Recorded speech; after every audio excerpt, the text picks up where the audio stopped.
তো হ্যালো বন্ধুরা, তো তোমরা কেমন আছো? আশা করি সবাই ভালো আছো। তো আজকে আবার পুনরায় তোমাদের জন্য নতুন ভিডিও নিয়ে চলে আসলাম। তো আজকের যে টপিক হয়েছে তোমাদের হচ্ছে বন্ধুরা কৃষক বন্ধুর আইডি বা হচ্ছে কেবি নাম্বার কোথায় পাবেন বা কিভাবে বার করবেন, সরাসরি 1 মিনিটে কিভাবে সহজে বার করে নিতে পারবেন, তা হচ্ছে মোবাইল থেকে বার করতে পারবেন, কিভাবে চেক করবেন তা জানতে স্টেপ বাই স্টেপ দেখুন এই ভিডিওটি। তাই ভিডিওটি বন্ধুরা স্কিপ না করে ভিডিওটি দেখুন। বেসিক্যালি এই ভিডিওটি যাদের হচ্ছে কেবি নাম্বারের প্রয়োজন বা হচ্ছে যে কৃষক বন্ধু নাম্বারের প্রয়োজন তাদের জন্য। তো সর্বপ্রথম এরকম তোমাদের হচ্ছে একটি ইন্টারফেস হবে। তো তোমাদেরকে ইপেডি নামে একটি ওয়েবসাইট রয়েছে, যেটা তোমাদেরকে সর্বপ্রথম সার্চ করতে হবে। সার্চ করার পরে তোমরা নিচের দিকে দেখতে পাবে একটা অপশান আসবে, যে অপশানটিতে ক্লিক করতে হবে। সেই অপশানটি একটু নেটওয়ার্ক প্রবলেমের জন্য দেরিতে আসলো। তো তোমাদেরকে এই যে প্রথমে যে অপশানটি রয়েছে এটা ক্লিক করতে হবে। ক্লিক করার পরেই কিছুক্ষণ পর ওয়েট করার পর এরকম একটি পেজ ইন্টারফেস করবে, দেখতে পাবে তোমরা। একটু ওয়েট করার পর যে তোমাদের মোবাইলের মধ্যে একটি পেজ ইন্টারফেস করবে। এই যে দেখতে পাচ্ছ ডিপার্টমেন্ট অফ ফুড এবং সাপ্লাইজ। নিচের দিকে স্ক্রল করার পর তোমরা দেখতে পাবে যে এখানে রয়েছে farmer profile. Farmer profile click করার পর তোমরা তারপরে হচ্ছে আরেকটি পেজে ইন্টারফেয়ার করবে, যেটা তোমরা হচ্ছে দেখতে পাচ্ছ আমার স্ক্রিনে দেখতে পাচ্ছ যে ফার্মার প্রোফাইলে ইন্টারফেয়ার করালো, এবং হচ্ছে নিচের দিকে দেখতে পাচ্ছ যে রেজিস্ট্রেশন নাম্বার।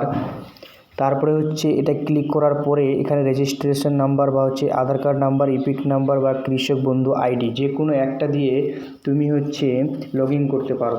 আর যদি তুমি চাও যে আমি আধার কার্ড দিয়ে লগ ইন করবো, তো আধার নাম্বার ক্লিক করে হচ্ছে তুমি লগ ইন করতে পারবে। তো এই যে বক্সটি রয়েছে এখানে আধার নাম্বারটি দিতে হবে। আধার নাম্বার দিয়ে দেওয়ার পর হচ্ছে গেট ফার্মার ডিটেলস।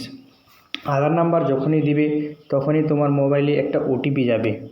তো সেই ওটিপিটা আবার হচ্ছে গেট ফ্রম ডিটেলসে ক্লিক করার পর সেই ওটিপিটা হচ্ছে দিতে হবে হচ্ছে তোমার ওটিপির জায়গায়। তো আমি আধার নাম্বারটা দিয়ে দিলাম। দিয়ে দেওয়ার পরে আমার মোবাইলে ওটিপি চলে আসলো। এই ওটিপিটা আধার কার্ড নাম্বার সাথে যেটা হচ্ছে লিঙ্ক আছে তোমার হচ্ছে সেটাতেই যাবে। আধার কার্ডের সাথে যেটাতে আছে মোবাইল নাম্বার লিঙ্ক আছে সেটাতেই যাবে হচ্ছে। তারপরে ওটিপি দিয়ে সাবমিট করে দিলাম। সাবমিট করে দেওয়ার পরে এখানে নিচের দিকে দেখতে পাচ্ছ তোমরা স্ক্রল করার পরে তোমাদের হচ্ছে যে পুরো হচ্ছে তোমার যে বায়োডাটা সেটা হচ্ছে এখানে চলে আসবে। দেখতে পাচ্ছ registration number, name of farmer, তারপর হচ্ছে EPIC number, bank account number, Aadhaar number, etc সব রকমের তথ্য তোমার এখানে বেরিয়ে এসছে।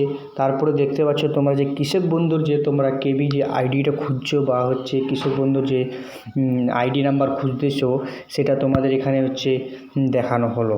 তো বন্ধুরা তোমরা কিভাবে সহজেই হচ্ছে যে তোমাদের কৃষক বন্ধুর আইডি বা হচ্ছে কেবি নাম্বার বের করবে তা হচ্ছে তোমরা এই ভিডিওতে দেখতেই পালে। আর যদি কোনো তোমাদের সমস্যা হয়ে থাকে বা কোনো যদি সমস্যা থাকে তাহলে তোমরা কমেন্টে অবশ্যই জানাবে। তো বন্ধুরা ভিডিওটি যদি ভালো লাগে তাহলে লাইক শেয়ার কমেন্ট অবশ্যই করবা।